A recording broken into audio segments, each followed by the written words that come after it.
안녕하세요. 증권통 투자 업데이터 시간입니다. 어제 국내 증시 일제히 하락한 채로 장을 마쳤습니다. 그중에서도 코스닥 지수가 2% 넘게 하락하면서 결국에는 900포인트 선을 내어줬는데요. 이러한 시장 속에서 어떠한 종목들이 관심을 받았는지 오늘 시장 함께 살펴보도록 하겠습니다. 어제 코스피 시장에서 외국인과 기관이 순매수한 종목들, 탑5 종목들부터 살펴보겠습니다. 리스트부터 살펴보실 텐데요. 보시면 현대 로템, 한미 반도체, CS-윈드, 하이브, 그리고 이수화학 순으로 이름을 올렸습니다. 어제 시장에서는 경제사절단이라는 핵심 키워드를 빼놓을 수가 없습니다.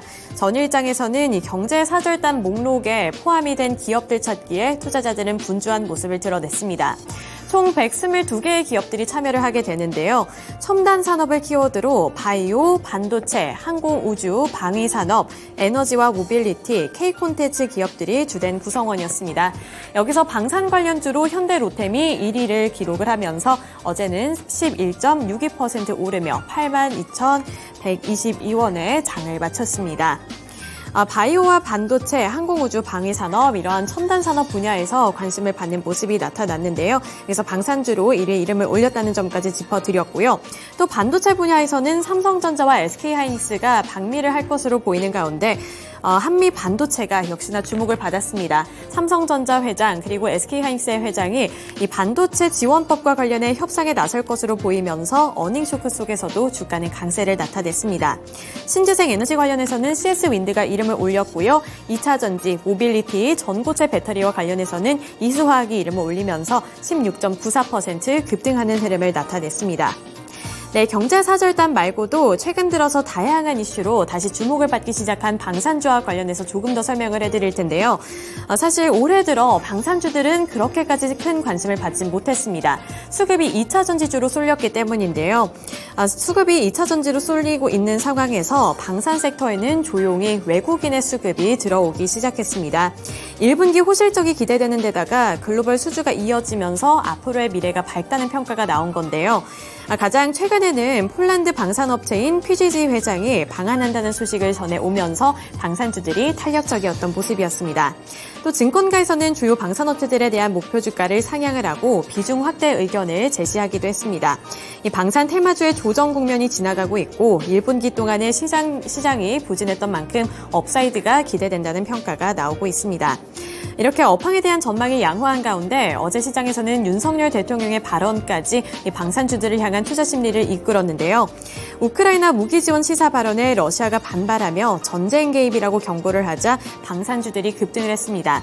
지정학적인 리스크가 불거지면서 글로벌 무기 수요가 증가할 것이라는 기대감이 커졌기 때문인데요.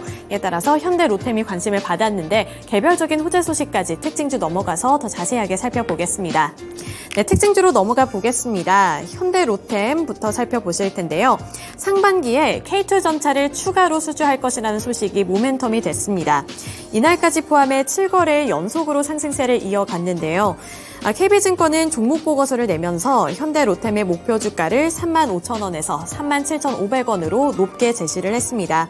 상반기 중에 현대로템이 국내 생산을 해서 납품할 K2 전차 320대와 폴란드에서 현지 생산할 500대 등 총 820대로 구성된 2차 개혁이 성사될 것으로 보인다며 루마니아도 K2 전차에 관심을 가진 것으로 알려지며 후속 수주에도 관심이 필요하다고 말했습니다.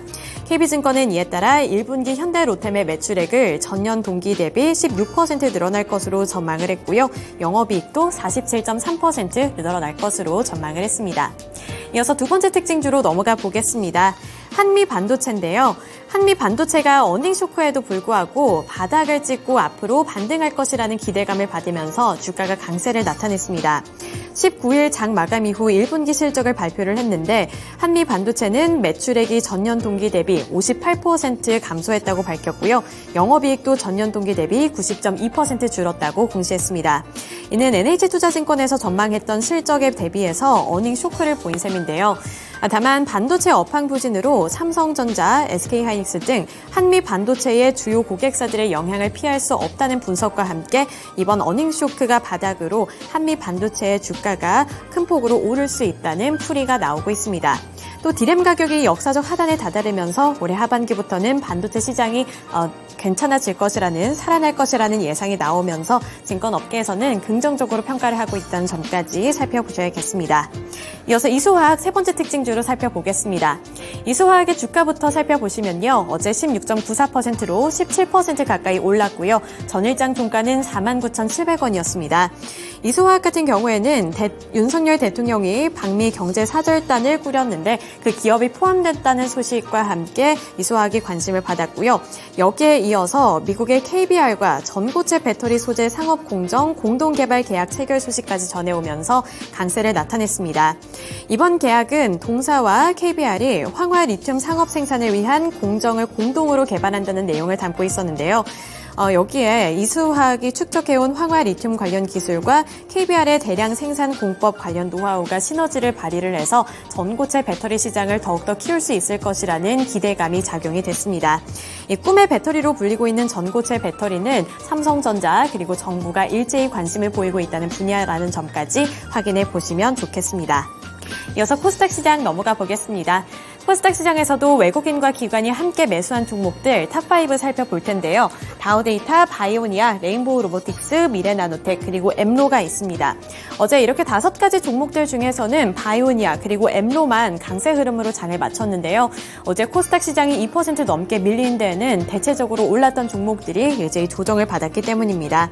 전 바이오니아는 특징주 가서 더 자세하게 살펴드리겠고요. 레인보우 로보틱스는 주가 자체는 하락 마감을 했습니다만 외국인과 기관이 일제히 순매수한 종목입니다. 외국인 같은 경우에는 이거를 연속으로 매수하고 있는데요. 삼성전자의 픽을 당한 로봇주라는 점 기억하실 겁니다. 그리고 엠로 같은 경우에는 인공지능 관련 종목인데요. 며칠 전에 일론 머스크가 AI 스타트업을 출범한다고 전하면서 엠로도 조명을 받았습니다. 이 앞서 삼성 SDI는 지난 3월 엠로의 지분 33.39%를 약 1,180억 원에 인수하는 내용의 계약을 체결했는데요. 업계에서는 엠로가 삼성 SDS가 구축하고 있는 광범위한 글로벌 네트워크를 통해서 해외 진출 동력을 확보할 것으로 전망하고 있습니다. 기관이 7거래일 연속 매수 중인 종목인데요. 여기서 레인보우 로보틱스 그리고 엠로의 공통점으로는 삼성전자와 연관성을 갖고 있다는 점이 공통점이었습니다. 전일 시장에서는 미국으로 가는 경제사절단이 뜨거운 이슈였는데 첨단 산업을 주제로 한 이번 경제사절단에 삼성전자 이재용 회장도 함께 간다는 소식에 이 삼성전자와 엮여있는 종목들도 함께 관심을 받았다고 풀이가 되고 있습니다. 또 미래나노텍 같은 경우에는 2차전지 리튬 관련 종목으로 급등을 했는데 외국인이 6거래일 만에 매수 전환한 종목입니다. 이어서 특징주 넘어가 보시죠.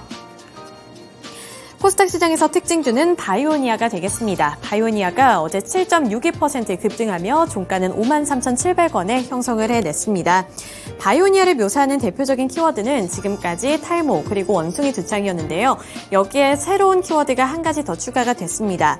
분자 진단이라는 키워드까지 추가가 되고 있는데 언론을 통해 자체 개발한 차세대 분자 진단 장비 2종이 15일에서 18일 덴마크 코펜하겐에서 열린 2023 유럽 임상미생물학 감염병 학회에서 잠재 고객층으로부터 뜨거운 관심을 받았다고 공지를 했는데요. 외국인이 3거래일 그리고 기관이 2거래일 연속으로 순매수 중인 종목입니다. 네, 이렇게 특징주들까지 함께 알아봤는데요. 전일장 수급 분석해보면서 오늘장까지 영향을 줄 만한 특징주는 어떤 게 있을지 오늘은 하이투자증권의 이화진 과장 연결해보겠습니다. 과장님 안녕하세요. 네, 안녕하세요. 네, 어제 시장 수급 분석해봤습니다. 여러 가지 종목들이 나왔는데 오늘 시장에까지 영향을 줄 만한 종목은 어떤 게 있을까요? 네, 일단 인트로저가 좀 유심히 최근에 좀 많이 올라오는 모습을 보이고 있습니다. 이 회사 같은 경우는 콘택트 렌즈 이제 제조 판매 사업을 이제 영위하고 있고, 일단은 기존에는 이제 하이드로겐 렌즈가 이제 매출 비중의 한 70~80%를 차지하고 있고, 이제 실리콘 이제 하이드로겐 렌즈가 한 20% 정도가 됐었습니다.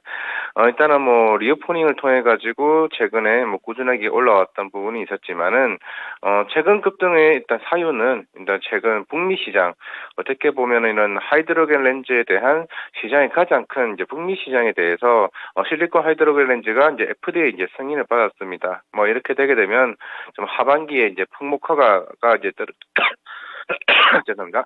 풍목허가가 떨어지게 되고 이제 본격적으로 이제 판매할 이제 예정이기 때문에 그만큼 최근에 기관이나 좀 외국인 수급이 이제 꾸준하게 좀 올라오지 않았나라고 생각을 하고 있고, 일단 일반 실리콘 하이드로 렌즈와 하이드로 렌즈의 차이점은 일단 조금 가격이 비싸고요. 일단은 우리가 흔히 렌즈를 끼게 되면은 굉장히 좀 건조한 부분이 있는데, 그런 건조한 부분이나 이런 많은 단점들을 없애고 조금 나온 새로운 신형이라 볼 수가 있겠습니다.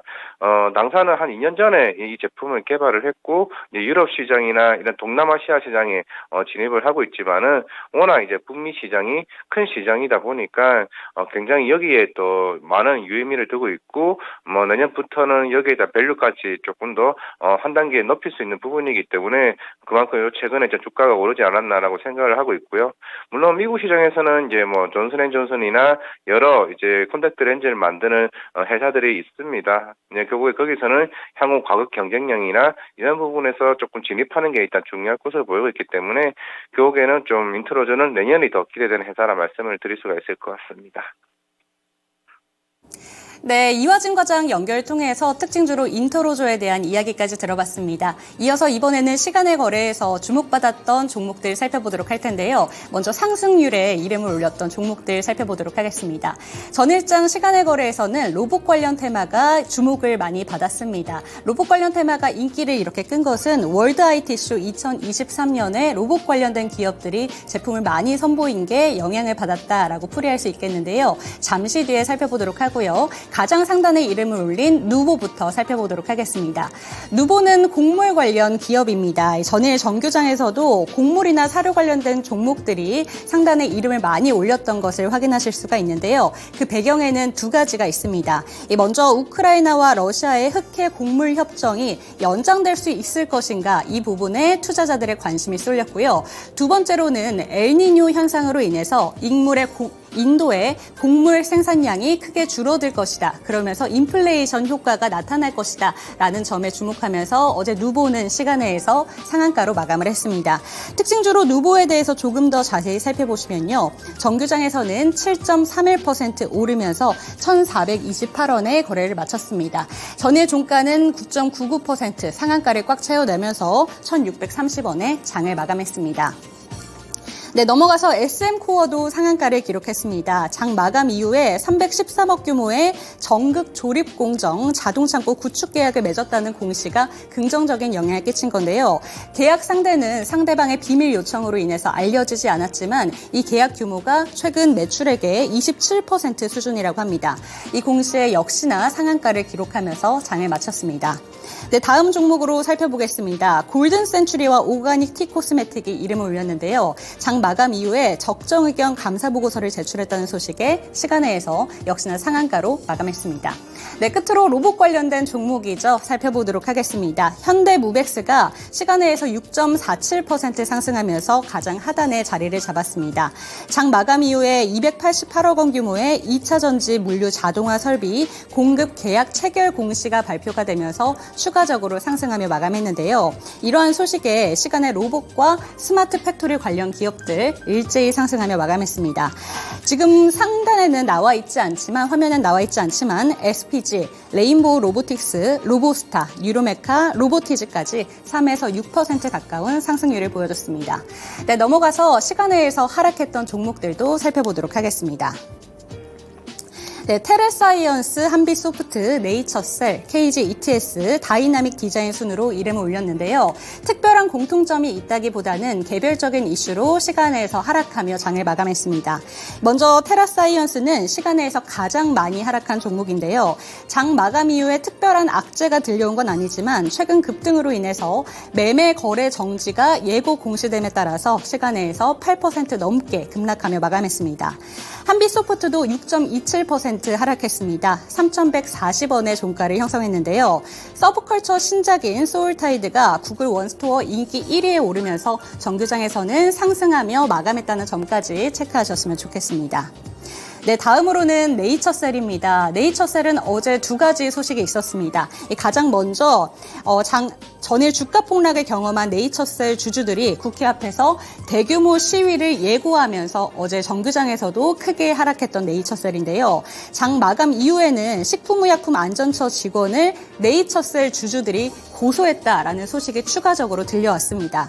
식약처가 네이처셀의 퇴행성 관절염 줄기세포 치료제인 조인트 스템의 품목 허가 신청을 반려하면서 주가가 급락했는데요. 이 과정에서 경쟁사 대표가 있었다는 점을 문제를 삼은 것입니다. 이 두 가지 소식과 함께 어제 네이처셀은 시간외에서도 조금 떨어지면서 마감을 했는데 어제 전규장 종가는 11,110원이었습니다. 하지만 6.21% 추가로 떨어지면서 1,420원에 거래를 마쳤습니다. 네, 이렇게 시간외에서 하락했던 종목들까지 함께 살펴봤습니다. 네, 이어서 다시 한번 이화정 과장 연결 통해서 이야기 나눠보도록 하겠습니다. 네, 과장님 안녕하세요. 네, 안녕하세요. 네, 시간외에서도 특징주로 살펴볼 만한 종목이 따로 있을까요? 네, 이제 어제 같은 경우는 시간에서 로봇 관련주들이 조금 많은 상승을 보였습니다. 뭐 레인보우 로보틱스도 있고 로보티즈도 있고 일단 그 이유는 물론 휴리 로봇도 뭐 자체적으로 AI 관련된 뭐 자율주행 휠체어도 뭐 개발에 성공했다 얘기도 있었지만은 가장 컸던 거는 이제 현대차 그룹에서 이제 모빌리티 영역을 우주로 확장한다는 얘기가 일단 나왔습니다. 달 탐사 전용 로봇을 개발에 이제 제작 본격 착수했다 얘기하고 있는데 실제로 달에 가서 이제 관련된 자율주행 로봇을 만들겠다라는 거죠. 그러면서 시장에서 관심을 받았는데 일단 로보티즈 같은 경우는 뭐 한 달 전에도 계속 얘기가 나왔습니다만은 실외 자율주행인 로봇인 이제 일개미가 도로교통 개정안이 어느 정도 개정안이 나올 것으로 보이고 있죠. 뭐 국회 나중에 본사위도 통과할 것으로 보이고 있고 본회의까지 가게 되면은 실제로 이 로봇이 도로에서도 이제 움직일 수 있는 이제 허가가 좀 될 것으로 보이고 있습니다. 최근에도 뭐 900원으로 이제 물류 배달까지 한다고 얘기하게 되면서 실제로 2조 시장까지 얘기를 했던 만큼 어떻게 보면 로보티즈가 가장 좀 그 회사들 중에서는 좀 대표적인 주자라고 좀 생각을 해볼 수가 있을 것 같습니다. 올해에도 조금 긍정적으로 로봇들이 본격적으로 매출이 나올 것으로 보이고 있고 이제 해외 시장까지 지금 이제 넘보고 있는 만큼 좀 기대가 클 것으로 있고 LG전자가 지금 이 회사의 지분 한 7.8% 보유하고 있습니다. 뭐 로보스타도 가지고 있겠습니다만은 결국 LG전자도 관련된 가정용 서비스나 이런 물류 로봇에 대한 니즈가 계속 있는 만큼 그만큼 요즘 대기업들이 로봇에 대한 M&A나 관련 이슈들이 있는 만큼 로보티즈도 좀 이런 관련 이슈는 좀 지속될 것으로 보이고 있고 제일 중요한 건 물류 로봇이 그만큼 정책적으로 빠르게 해소되는 부분이 있을 것으로 보고 있는 상황에서 그러면 로보티즈를 좀 관심 있게 눈여겨봐야 되지 않을까 생각하고 있습니다. 네, 이화진 과장 연결 통해서 로보티즈에 대한 이야기까지 들어봤습니다. 네, 과장님 감사합니다. 네, 감사합니다. 네, 이렇게 특징주까지 살펴봤는데요. 오늘 내용들도 참고하시면서 오늘도 역시나 성공 투자하셨으면 좋겠습니다. 네, 지금까지 증권통 투자 업데이터 시간이었습니다.